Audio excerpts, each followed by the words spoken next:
Hello, I'm Dr. Scott Peck, and welcome to our theme for this month. It's December. Forgive and move higher. This is a powerful theme and part of our Love Awakening program this month. You know, December, the time we get together with families, the time we reassess our lives, the time we look at our workplace. There's a lot of things that come up for forgiveness. And I've been thinking about this for many years and working on it.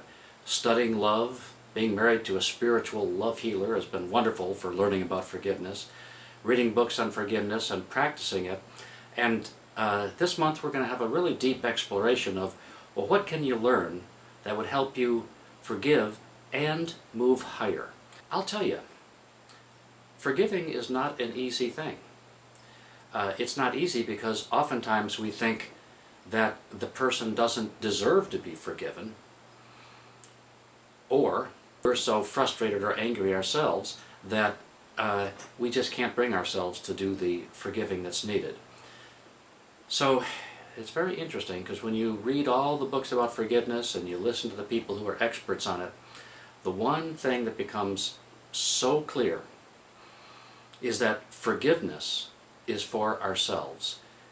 If we don't forgive, if I don't forgive, then we get eaten up inside. The anger builds, we become sad, we become angry, we become intolerant within ourselves, lots of negative energy. And good people around us don't want to be around us when we're in that mode.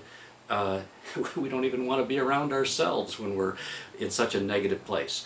So forgiveness is something that we need to do for ourselves. I need to do for myself.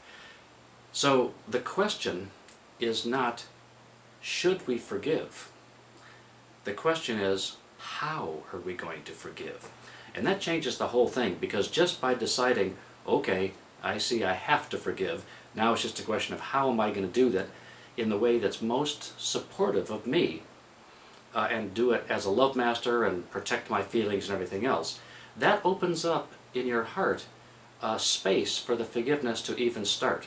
When something has happened to you that someone has done, or that you've done something that you don't like, that has to be forgiven, that to separate the person from the behavior, the person from the action or the behavior may have been intolerable. And I can think of many examples where people have been treated in a way that was abusive or intolerable, that is not right, intolerable. But that's a behavior and action, and we can still somehow separate that behavior and action from the person, himself or herself.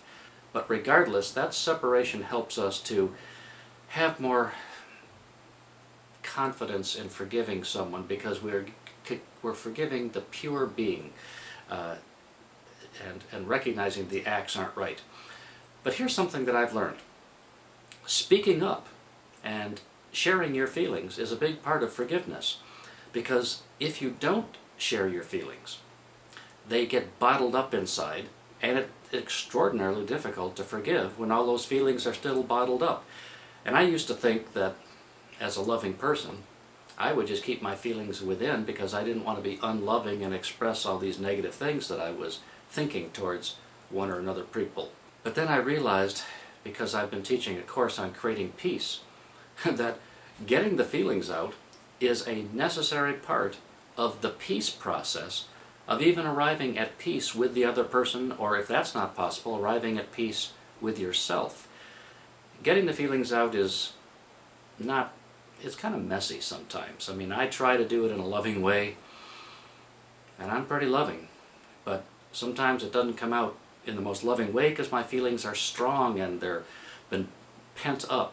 I am learning now, get the feelings out and share them first with myself and then with the other person in the most loving way I can, but recognizing that my goal is not just to vent my feelings. Your goal isn't just to tell somebody how bad they are or how bad their behavior was and how terrible it's made you feel.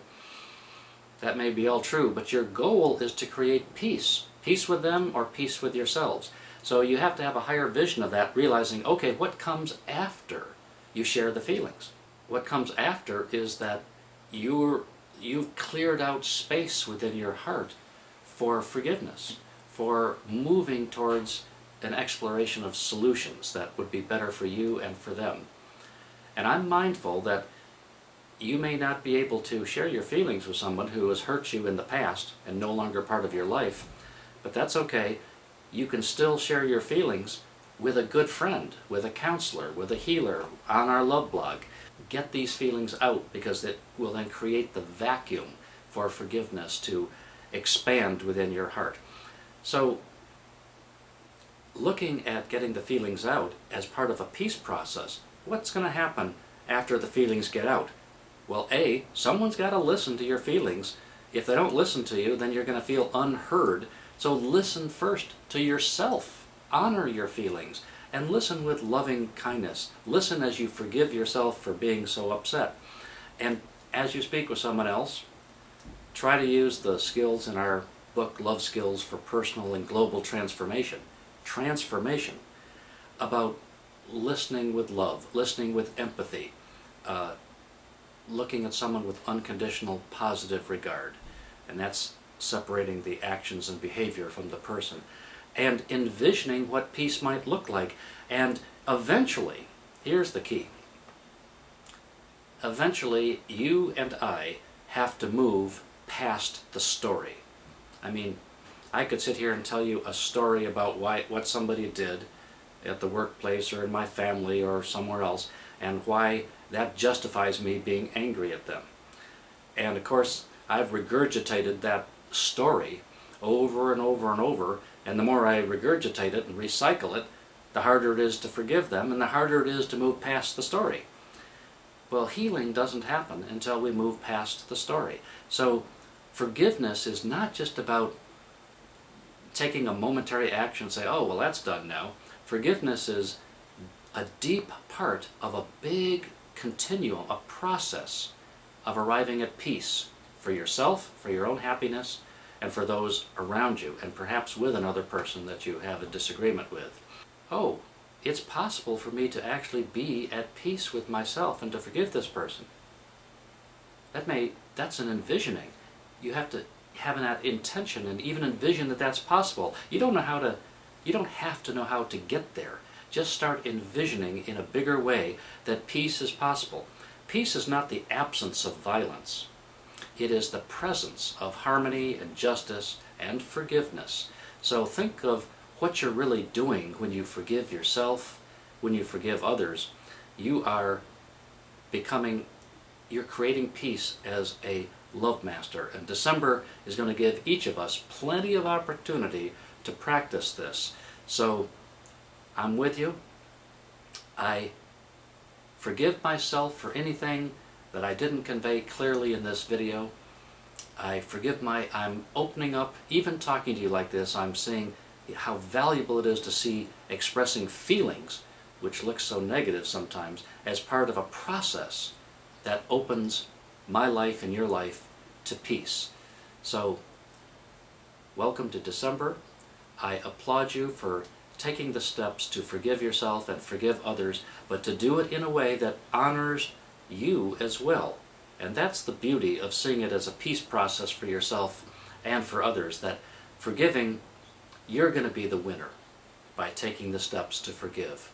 And we're all evolving to a higher place. You know that, and I know that, and we have to get rid of these lower densities that are trying to attach us to the ground like cement weights. We can't live there any longer, and the more you grow spiritually, and you're growing spiritually because you signed up for this Love Awakening program, the more we grow spiritually, the more intolerant we become of unacceptable behavior within our own being.